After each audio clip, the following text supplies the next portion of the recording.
Belajarlah kita dari Al-Quran. Wa tu'izzu man tasha wa tuzillu man tasha. Kalau Allah berkehendak memuliakan seseorang, maka tidak ada yang bisa menghalangi kemuliaan itu. Wa tuzillu man tasha. Kalau Allah ingin menghinakan juga seseorang, maka dia akan menghinakan sesuai dengan kehendaknya. Belajar dalam hidup, jangan suka mengeluh.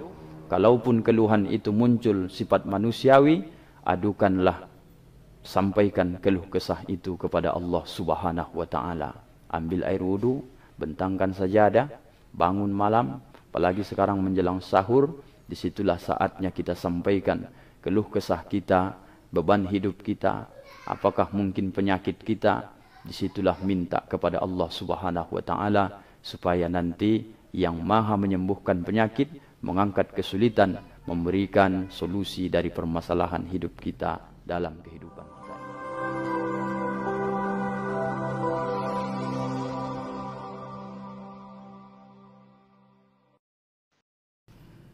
Bismillahirrahmanirrahim. Assalamualaikum warahmatullahi wabarakatuh.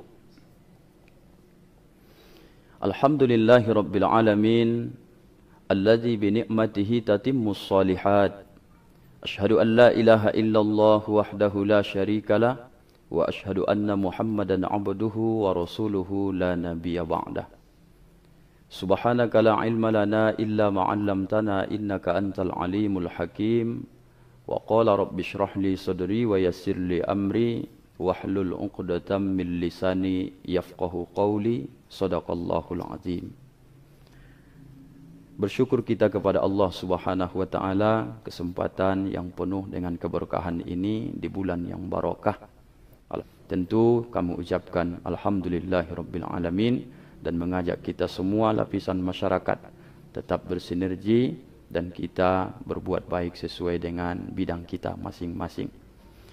Salawat kepada Rasulullah dengan ucapan Allahumma salli wa sallim wa barik ala sayyidina Muhammad wa ala ali sayyidina Muhammad. Assalamu alayka ya Rasulullah. Yang terhormat, yang mulia, sekaligus ucapan terima kasih kepada seluruh tim dan juga pimpinan Ujung Batu TV dan juga asatijah, ustazat, sahabatku, pejuang dakwah. Mudah-mudahan kita semua diberi Allah keistiqomahan. Pada kesempatan yang mulia ini, kita beri judul untuk tausiah kultum Ramadan kita ini, larangan mengeluh. Para pemirsa dimanapun kita berada, sifat mengeluh ini adalah salah satu sifat yang digambarkan ataupun sifat yang buruk yang ada dalam diri manusia. Kalau kita lihat di dalam Al-Quran, di juz 29, tepatnya di surah ke-70, surah Al-Ma'arij. Kalau kita lihat di ayat ke-19 itu, Allah sedang mengingatkan sifat buruk manusia. A'udzubillahi minasyaitonirrajim. Innal insana khuliqa halu'a. Sungguh manusia itu diciptakan dengan sifat keluh kesah. Bagaimana sifat keluh kesah manusia ini? Yang pertama, yang paling buruk itu setelah dia mengeluh, idza massahu syarru jazu'a, apabila suatu kesulitan menimpanya, maka dia bertambah keluh kesahnya. Wa idza massahul khairu manu'a, tapi apabila suatu kebaikan yang diberikan Allah kepadanya, maka dia akan menjadi punya sifat yang sangat kikir. Illal musallin, kecuali orang-orang yang solat, alladzina hum fi ala solatihim daimun, orang-orang yang mereka itu atas solat mereka terus menerus dan istiqamah. Kita akan membahas sifat yang masalah larangan mengeluh ini. Sahabat semua, sifat mengeluh ini adalah fitrah kita sebagai manusia. Maka kalau kita lihat orang-orang sebelum kita pun, mereka muncul keluhan itu karena disebabkan ada hal-hal yang tak nyaman dalam kehidupan ini tentunya. Yang sering kita sebut dengan adanya masalah dalam hidup ini. Maka masalah yang dihadapi ini, maka muncullah keluh kesah. Muncullah kadang-kadang meratap dan segala macamnya. Maka kemudian kalau ditimbulkan pertanyaan, salahkah mengeluh ini? Maka tentu kita harus lihat kemana arah keluhan ini kita sampaikan. Apakah dia kepada makhluk atau keluhan ini mungkin kita sampaikan kepada Allah Subhanahu wa ta'ala. Maka yang pertama, kalau kita lihat dari zaman dulu ada orang-orang yang diuji Allah dengan penyakit umpamanya, seperti Nabi Ayub alaihi salam. Sampai-sampai dalam Al-Quran beliau sampaikan, Rabbi, ya Tuhan, anni massaniyad durru wa anta arhamur rahimin. Penyakit ini sudah hampir menggangguku untuk memaksimalkan ketaatanku, ibadahku kepada Engkau. Wa anta, dan Engkau arhamur rahimin, sangat-sangat memberi rahmat. Engkau yang maha memberi rahmat.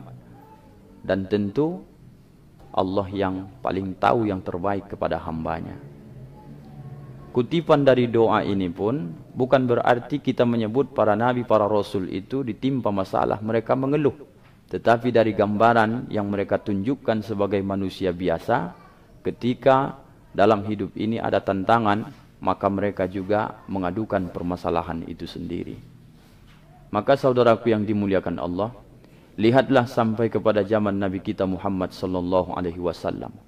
Mungkin banyak hari ini orang berkata bahwa kalau para nabi rasul memang tidak mereka mengeluh seperti layaknya manusia biasa, kita lihat lagi para tabi'in atau para sahabat Nabi bagaimana memperjuangkan keyakinan mereka.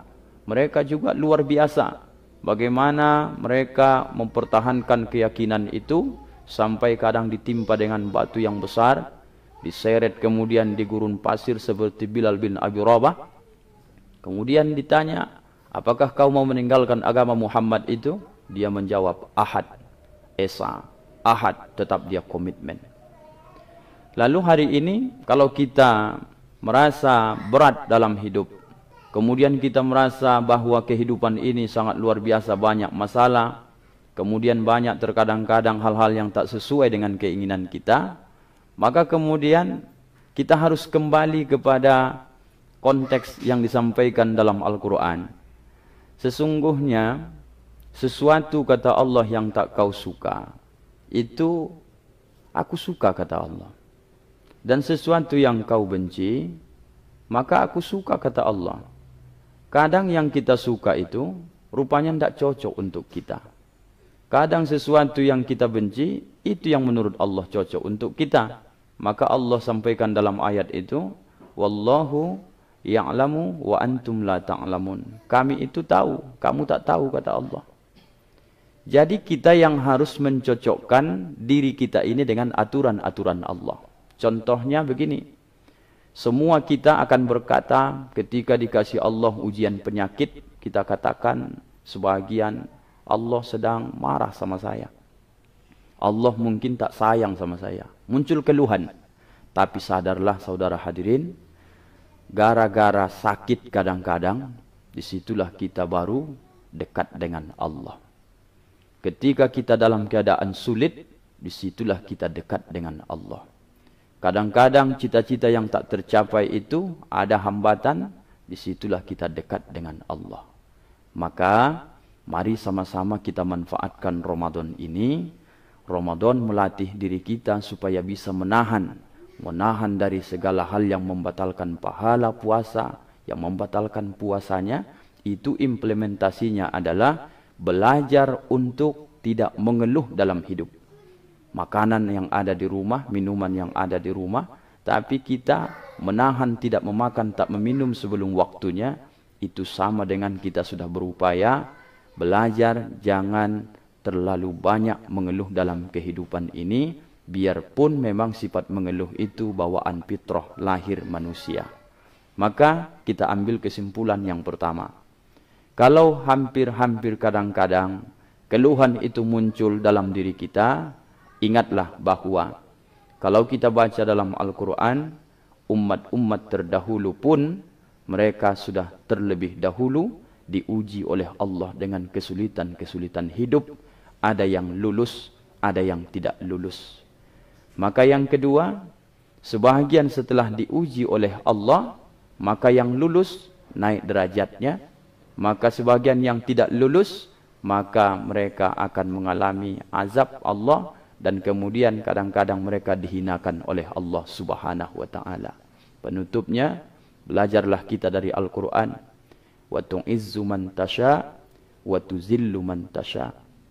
Kalau Allah berkehendak memuliakan seseorang, maka tidak ada yang bisa menghalangi kemuliaan itu. Wa tuzillu man tasha. Kalau Allah ingin menghinakan juga seseorang, maka dia akan menghinakan sesuai dengan kehendaknya. Belajar dalam hidup, jangan suka mengeluh. Kalaupun keluhan itu muncul sifat manusiawi, adukanlah, sampaikan keluh kesah itu kepada Allah Subhanahu wa ta'ala.